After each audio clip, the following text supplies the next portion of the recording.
ప్రభునందు ప్రియమైన శ్రోతలకు వందనములు. ఈ పోడ్కాస్ట్ కార్యక్రమం నాకు స్వాగతం. మీ అందరి కొరకు ఈ కార్యక్రమమును ప్రసారం చేయుచున్నాం. విని దైవాశీస్సులు పొందుకోగలరు. ప్రియమైన శ్రోతలకు మన ప్రభువైన యేసుక్రీస్తు నామములో శుభోదయం. శ్రోతలారా, మీ కొరకు ఫీబా ఇండియా పక్షంగా ప్రార్థన చేస్తున్నాం. రండి, ఈ ఉదయకాలము దేవుని సన్నిధిలో వాక్యాన్ని ధ్యానము చేద్దాం. నేడే రక్షణ అనే అంశాన్ని మీ మధ్యన నేను విత్తాలని ఆశపడుతున్నా. నిజంగా మనం చూస్తున్నప్పుడు లోకంలో ఐక్యమత్యంతో విత్తనాలు విత్తుట అనే అంశాన్ని కూడా నేను జ్ఞాపకం చేస్తున్నా. అందుకే 1 కొరింథీయులకు రాసిన పత్రిక 3వ అధ్యాయం 4 నుంచి 8 వరకు వాక్యాలు మనం చదువుతుంటూ వెళ్తుంటే, మనము విత్తున్నప్పుడు ఎదుగుతున్న మొక్కలను కీటకాలు మరియు పశువుల నుండి హాని కలగకుండా రక్షిస్తూ అది ఎదుగునట్లు నిరంతరము పోషిస్తాం. ఒక్కసారి మొక్కను క్రిమికీటకాలు దాడి చేసినప్పుడు ఆ మొక్క ప్రమాదంలో పడుతుంది.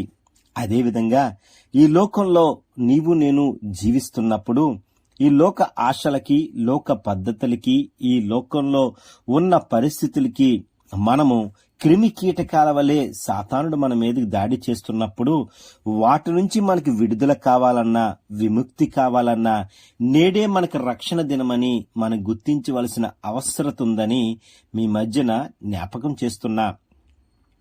లూకాసు వార్త 19వ అధ్యాయం 5 నుంచి 9 వచ్చిన భాగాలు చదువుతూ ఉంటే, ఇతడును అబ్రహాము కుమారుడే, ఎందుకనగా నేడు ఈ ఇంటికి రక్షణ వచ్చియున్నది. నిజంగా ఈ వాక్యాలన్నీ చదువుతూ ముందుకు వెళ్తుంటే అతను చేసిన కార్యాలన్నీ కనబడుతున్నాయి. ప్రియమైన శ్రోతలారా, నేడే మన కుటుంబానికి, మనకి రక్షణ దినమని మీరు నేను గుర్తించినేడలా పశ్చాత్తాపపడిన జక్కయ్య హృదయము ప్రభు చూసెను. విరిగిన మనస్సే దేవునికి ఇష్టమైన బలులు, విరిగి నలిగిన హృదయమును ఆయన అలక్ష్యము చేయుడు. కీర్తనలు 151 సంకీర్తన 17వ చరణము. నేడు మీ ఇంటికి రక్షణ వచ్చినదని ఆయన ప్రేమతో చెప్పాను. ఇప్పటి వరకు మీరు, నేను, మా ఇంటివారు, మీ ఇంటివారు రక్షణ పొందకుండా ఉన్న ఎడలా నేడే యేసును అంగీకరించండని ఈ ఉదయకాలం దేవుడు మనతో మాట్లాడుతున్నాడు. అనుకూల సమయమందు నీ మొర నేను ఆలకించితిని, రక్షణ దినమందు నిన్ను ఆదుకుంటుని అని ఆయన చెప్పుచున్నాడు కదా. ఇదిగో ఇప్పుడే మిక్కిలి అనుకూలమైన సమయం. ఇదే రక్షణ దినం. 2 కొరింథీయులకు రాసిన 2వ పత్రిక 6వ అధ్యాయం 2-3 వచనాల ప్రకారం. ప్రియమైన శ్రోతలారా, మన పరిస్థితి మనం అర్థం చేసుకుందాం. రోజులు చాలా దారుణంగా ఉన్నాయి. రోజులు చాలా పరిస్థితులన్నీ మారిపోయాయి. ప్రపంచవ్యాప్తంగా యుద్ధ వాతావరణం నెలకొని ఉంది. ఎక్కడికెక్కడ పరిస్థితులు మారిపోయాయి. సమాధానం లేకుండా, శాంతి లేకుండా కుటుంబాల్లో, వ్యవస్థల్లో, సంఘాల్లో, వ్యక్తుల మధ్య, రక్త బంధువుల మధ్యన పరిస్థితులన్నీ మారిపోయి ఉన్నాయి.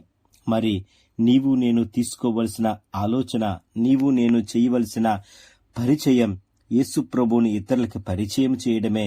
ఆ పరిచయం ద్వారా వారు నేడే రక్షణ అని, వారు రక్షణ పొందిన ఎడల వారు దేవుని సన్నిధికి రాగలుగుతారని దేవుని వాక్యం తెలియజేస్తుంది.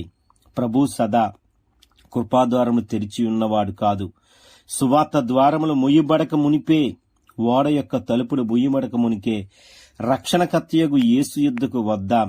రక్షింపనేరకు ఉండునట్లు యెహోవా హస్తము కురచ కాలేదు, విననేరకు ఉండునట్లు ఆయన చెవులు మందము కాలేదు.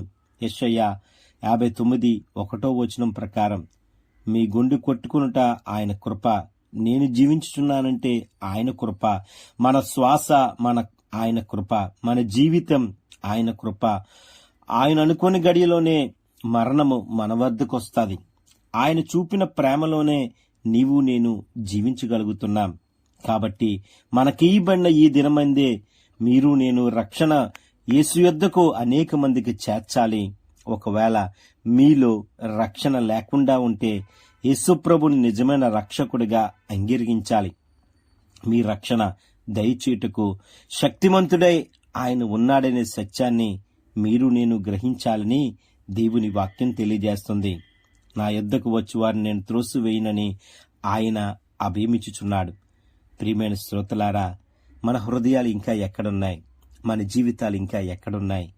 నేడే రక్షణ దినం. ఈరోజే రక్షణ పొందడానికి అనుకూలమైన సమయం. ఈ సమయాన్ని గుర్తిద్దాం. దేవుని సన్నిధిలో మన జీవితాలు మార్చుకుందాం. పాపరోత జీవితాలు వదిలిపెడదాం. కరుడుగట్టిన మన జీవితాల హృదయాల్ని యేసు నామములో మార్చుకుందాం.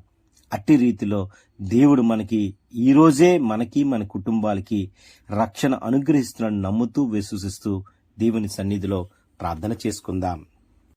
ఈ కార్యక్రమమును గూర్చి మీ సలహాలు మరియు మీ ప్రార్థనా అవసరతల కొరకు మమ్మను సంప్రదించవలసిన మా ఫోన్ నంబర్ 948585085039 మరియు ఈమెయిల్ ఐడి info@fibaonline.org. మా ఫోన్ నంబర్ మరొకసారి 9480585039. Email ID info@fibaonline.org.